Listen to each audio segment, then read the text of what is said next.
Genius is rarely recognized at the time it occurs. Greatness most often realized not in the moment, but rather in retrospect. As President Trump waged his unique battle to get North Korea's dictator Kim Jong-un to the bargaining table, he was roundly criticized for his style, telling Kim Jong-un as he continued to launch his nuclear warheads on intercontinental ballistic missiles that Kim would be met with fire and fury like the world has never seen. And Trump threatening in no uncertain terms that his nuclear button was bigger and more powerful than the dictator's. And in that back and forth, Kim threatens to send a birthday gift on Independence Day to the American bastards. The name-calling was unprecedented.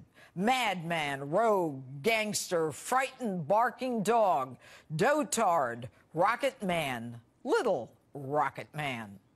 The criticism, of course, by the American media was relentless. The narrative was that Trump was instigating a nuclear holocaust, that the United States was giving Kim Jong-un no out other than nuclear war. This, in spite of the fact that Kim was repeatedly launching ballistic missiles, threatening their reach to Guam, Hawaii, and the mainland.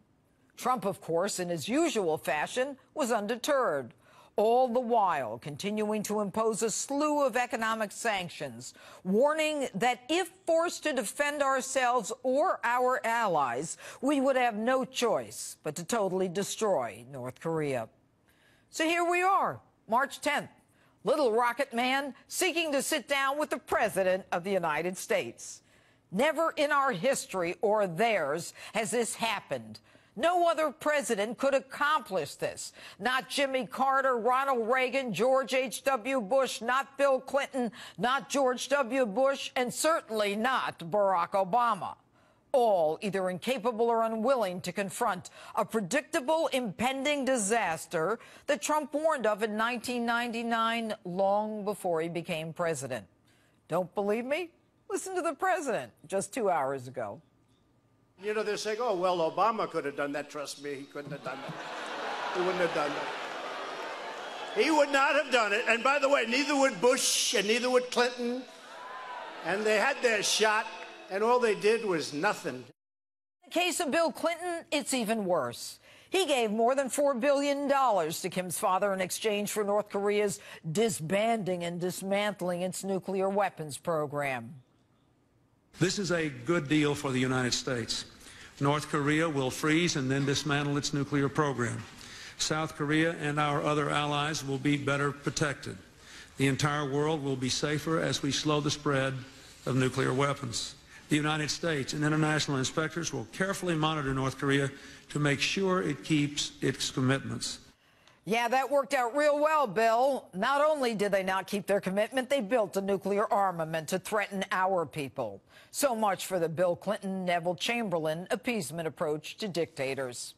As far as George Bush in 2008, he did his part in appeasing Kim Jong-il by actually removing, I said removing, North Korea from the American State Department's list of state sponsors of terrorism. He really had a grasp on the issues, that one.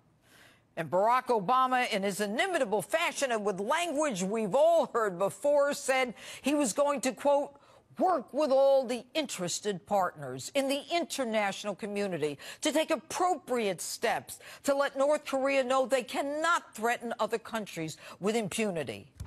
Now, what does that mean? Whatever it meant, it didn't scare Kim. Now, instead of recognizing the historic moment and the genius that got a wackadoo madman to the bargaining table, the mainstream media chooses to heap criticism on Donald Trump when their own champions accomplished absolutely nothing. In some ways, the president kind of got boxed in here. He couldn't say no to this invitation. There is no way that President Trump can be ready by May to have a high-stakes negotiation on denuclearization on the Korean Peninsula. It's just impossible. You can't wing it. Kim Jong-un is going to be fully prepared. I think that he's playing to the president's ego and the president's weaknesses. It's not as if you have a president like Eisenhower, who was schooled in diplomacy and politics and the military, who knew these issues. This president doesn't read, and he doesn't study, and he doesn't prepare. And, of course, the New York Times says that Donald Trump could end up being played by Kim like, quote, a gold-plated violin. But one more thing. Kim Jong-un knows full well that he comes to discuss full-blown denuclearization, full nuclear disarmament, not a freeze, not a reduction.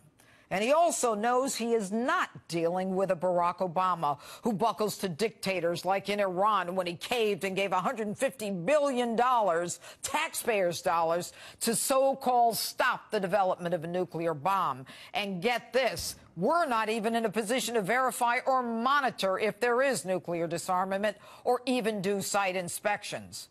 And rest assured, there will be no cash sent on unmarked planes in various world currencies. Count on a new and totally different agreement with teeth with Donald Trump. It was Trump's genius in crippling economic sanctions that brought this dictator to his knees. And although the mainstream media is worried, predicting that Trump will be outsmarted and outplayed by this dictator, in truth, the only people who need to be worried are the North Koreans.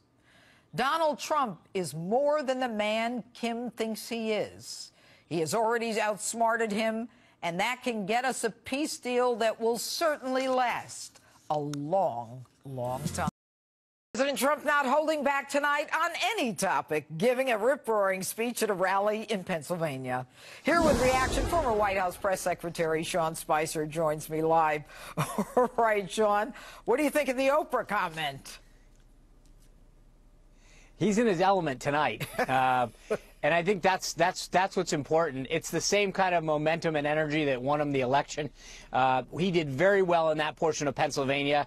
The 18th Congressional District, where Rick Saccone is facing off next week on Tuesday. And by firing up those people and reminding him not only what's at stake, but what he's done and what he's going to do, he provided the energy tonight that's going to put Rick over the top, I think, come Tuesday. Yeah, well, they say it's a tight race now, correct? Yeah, I think it is going to be a tight race. It's all going to be about turnout. And that's why it's so important that the president was there, because that base of his is so solid that when he goes out and says, I need this guy there to continue to do all of the things that I'm doing, and he's doing a ton. From the regulatory stuff to the economy. He mentioned South Korea, the stuff he's doing on steel and tariffs. It's so important to that area of Pennsylvania in particular. And it's important that they understand what a partner he needs in the Congress from Pennsylvania. So him getting out there, getting back into his element, reminding the crowd what's at stake, why he needs Rick's vote in Congress is crucial heading into these final hours. Well, and you know what's interesting, Sean, is, and you were on the campaign trail with him, obviously. I mean, he can still draw that crowd. I mean, he hangs on to them. You know that he could get through that speech in 30 minutes, but he milks it. He makes sure that they get their money's worth. And obviously there's no money, but that they wait in line for hours, and he's not going to let them leave disappointed. But there's another sound I want you to listen to, imagining if he didn't win. Let's take a listen. Don't win the election, their ratings are going to go so far down, they're going to be out of business, every one of them. Can you imagine? Can you imagine covering Bernie or Pocahontas? Pocahontas, how about that? Pocahontas. Can you imagine these guys? Some of them are actually smiling, but some of them just can't stand it, honestly. Some of them, they can't take it. Can you imagine having to cover Elizabeth Warren for 4 years? He's not afraid of anybody, but go ahead, Sean. What's your take on that? Well, I think there's a few things there. I mean, he's absolutely right when it comes to the ratings. Everybody admits it. It was funny. There was an interview with some of the late night show hosts the other day, and they said, you know, our monologues and our jokes used to always be about the news. But Donald Trump is the news now. He's the first, second, third, fourth segment on every show. So part of the reason that the late night shows are all about Donald Trump is because the news is all about Donald Trump. The thing that I think is fascinating is that they focus more about process and chaos and less about the achievements. You think about Friday, Judge, 313 jobs. The expectation was supposed to be for 200,000. Oh, 313. Right. That's 113,000 more Americans that have a job, largely because of the tax cuts and the regulations that this president's done. And we're only 14 months in. Yeah. At some point, the press is going to have a hard time making excuses for not covering the accomplishments of the president. And you know, Sean, I think it was the New York Times today that I was reading, and it almost begrudgingly said, and it looks like it's going to continue going higher, you know, that there'll be more jobs. It was like they were upset about it. But I want to ask you something. You know, they talk about chaos in the White House, right? You're in the West Wing. And they say it's a disaster, nobody knows what's going on, that this one left and that one left. What's it like when Donald Trump is in the West Wing? Is there any question about who's in charge and what the agenda is? No. Not to mention that, look, the thing that I find fascinating about this whole discussion is that as a voter and as an American, here's what I care about, is results. I care about whether more Americans are working, whether or not they're getting higher wages, whether or not our borders are safe, the flow of illegal immigration is down, whether or not ISIS is on the run, whether or not businesses and manufacturing is coming back and businesses are thriving. All of those metrics are moving in the right direction. I will tell you that I will take chaos and whatever else they throw our way if we continue to have results. Because at the end of the day, you don't want boring and no results. What this president's giving us is, yeah, he's mixing it up. He's not satisfied with the status quo. But the bigger point, Jeanine, and this gets largely missed, he's doing exactly what he said he was going to do, and he's behaving exactly how he has before. He's a disruptor who likes to bring people in, fight it out, get the best idea, and charge forward. He's doing everything he said he was going to do and getting results. Thank you so much for being with us tonight.